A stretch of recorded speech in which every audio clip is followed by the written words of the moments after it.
All right, ladies and gentlemen, today we are going to talk about rate of change, slope, and direct variation. So the first thing we're going to go through is we have our skills that we're working on. We're still working on that idea of functions. We're going to calculate and interpret the average rate of change of a function. We're going to prove that linear functions grow by equal intervals and that exponential functions grow by equal factors. And again, that REI 10 we've been working on for most of this year so far. And we're also going to graph stuff. So today our first vocab term is the idea of rate of change, and this should be familiar from last year. You've talked a lot about rate of change, which is the change in a quantity over time. Now that relates directly to the idea of slope. When we're talking about real life situations, we tend to describe it as a rate of change, but if we're looking at a graph or an equation, we'll call it slope. The slope is the ratio of the change in the y-coordinates, or the rise, to the corresponding change in the x-coordinates, or the run, as you move from one point to another on a line. And there are really a bunch of different ways to represent this, but I find it easiest to think about this idea of delta y over delta x. They all mean the same thing. It's rise over run, or change in y, delta means change in y over change in x. Or the other way that we can talk about it is this slope formula, which you should have seen last year, where we take y2 minus y1 and divide that by x2 minus x1. It really all comes back to that idea of change in y over change in x. We're also going to talk about direct variation today. Direct variation are equations of the form y equals kx when k is not 0. So these ones here are similar to our slope-intercept form where we had y equals mx plus b, but they will always go through the origin, and they have that constant of variation, or that constant of proportionality, and that tells us the number k in a direct variation equation. So k is not 0, but it's any other value that we're multiplying it by. That would take our idea of a parent graph where we have y equals x, and then we're adjusting the slope up, down, positive, negative. We're changing it based on that constant of variation. These ones here don't need to go into your notes, but you may find it useful to sketch these graphs here. If we have a positive slope, we're talking about lines that go up as I move from left to right. Negative are downhill. They go down as I move left to right. A slope of 0 is when I have y equals a number, so things are constant. This one here, the example might be y equals 3. If I have an undefined slope, I no longer have a function. It's not a function, but I can still represent it with an equation. This would be x equals some number. We'll say 3 in this case here. So if I have y equals a number, I have a 0 slope. If I have x equals a number, I have an undefined slope, and I do not have a function. The last piece to talk about on this slide, and again, you don't need to copy it into your notes, but I think it's useful to look at. We're looking at our direct variation equations where y equals kx and k is not 0. It always passes through the origin. So we have our idea of a parent graph here, y equals x, that we are changing based on the slope k. If the slope is positive, we have a positive k value. If the slope is negative, we have a negative k value. So now let's talk about finding the rate of change, or finding the slope. And we're going to talk about 3 different ways to do that. The first one is using points. So if we are given 2 points, we would use the slope formula to find the slope of the line. This means we take y2 minus y1 over x2 minus x1. So let's think about this first one here, and I'm just going to circle this in blue, and we'll go with green for this one here. What I'm going to do is I'm going to label my ordered pairs here. I see my first ordered pair, I have x1, y1, and then I see my second ordered pair, I have x2, y2. So what I'm going to do is I'm going to plug that into my slope formula. I'm going to take that y2 minus y1 over x2 minus x1, and I'm going to plug in what I know. I have y2 is a negative 3 minus y1, which is 4. And I have x2, which is 2, minus x1, which is negative 3. Well, now all I need to do is I need to simplify my fraction. Negative 3 minus 4 gives me a negative 7.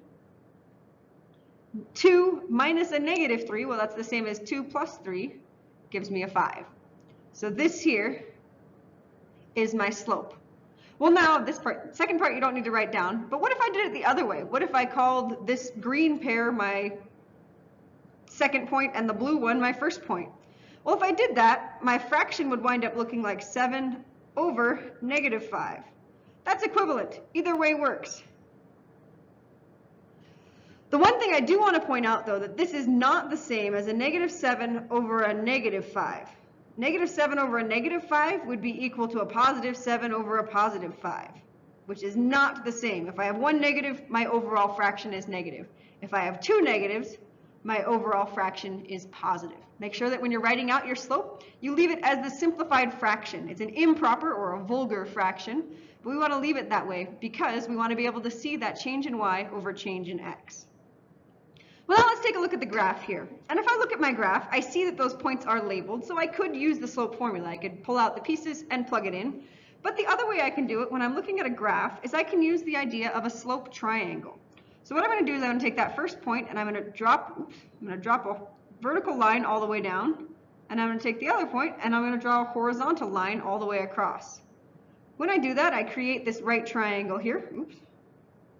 This right triangle here. And I'm going to find my change in y and my change in x. I'm going to look at it on the graph.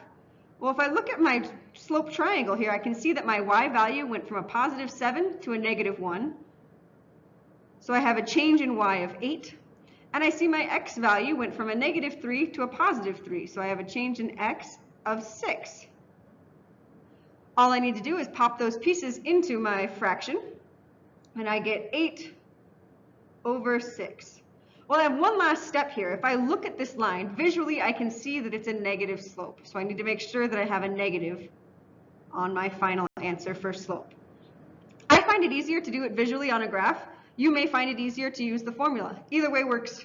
I don't care as long as you get the correct mathematical answer. One last way to find slope is we can use a table. If I have a table here, and this table represents a linear equation, I can find my change in y and my change in x. I can choose any 2 points. I can choose the first two, I can choose the third and the fourth. Let's just do it. We're going to jump a big jump here.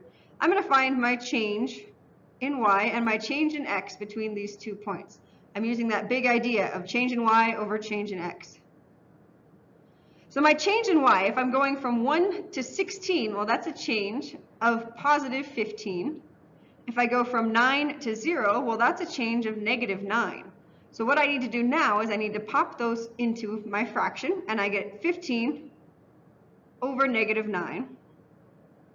Well, that's not my simplest form yet. I know both of those numbers are divisible by 3, so I get 5 over 3, and my overall fraction is negative. Because this is a linear equation, I should find that my slope is the same, -5/3, between any points on these lines, or any 2 points in this table here. But what if it's not? This example here is straight out of your homework, so make sure that you have it written down. Homework 21 gives you this table here. I have my x and y values, and I want to determine if these points represent a linear relationship. One way I could do that is I could plot the points and see if they connect to each other in a straight line. But I want to use this idea of change in y and change in x. So the first thing I'm going to do is I'm going to check between these 2 points. What is the slope? Well, in this case here, my change in y from 11 to 14 is a change of +3. From -7 to -5 is a change in x of +2. So my slope is 2/3. Well, my next step here, I'm going to do the same thing. But for the example of this video, I'm jumping all the way to the last box on it. And I find that my change in y is +3, but my change in x is +1. So that means that the slope between these 2 points, oops, wrote my fraction upside down, easy mistake. I want to do change in y over change in x. Messed it up here too. Change in y over change in x. Ladies and gentlemen, change in y over change in x. When I look at this here, I can see that my slope is not the same. So this is not a linear relationship because not every point has the same, or not every 2 points have the same slope between them. To prove it, once I hit one that doesn't fit, I'm done. I don't need to do any more. To determine if it is a linear relationship, I would need to check it between every 2 points. So let's check with this one here, and we're going to fly through it. My change in y is 1/2, plus 1/2, plus 1/2, plus 1/2. So I know for all of these that my change in y is plus 1/2. My change in x, well, I have 1/2 to 3/2. That's really a change of +1.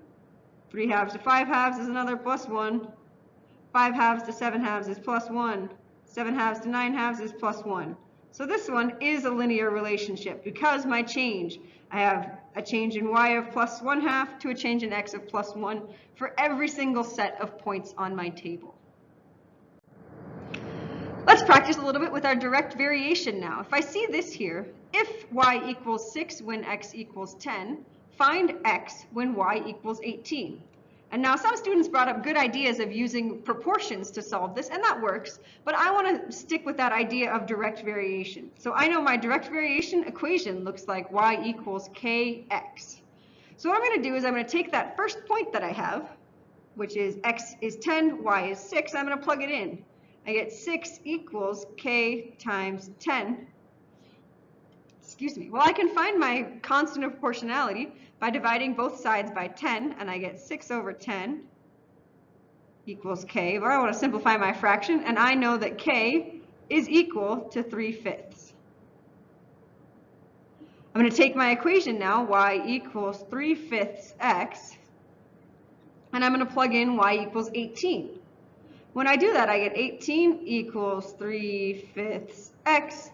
My last step, I can divide by the fraction, or I can break it into 2 steps where I multiply by 5 and then divide by 3, and I find out that when y is 18, x is 30. One more direct proportionality question here. If the weight of an object is 9.8 meters per second squared times the mass of the object m, if the mass is 32.7 kilograms, what is the weight?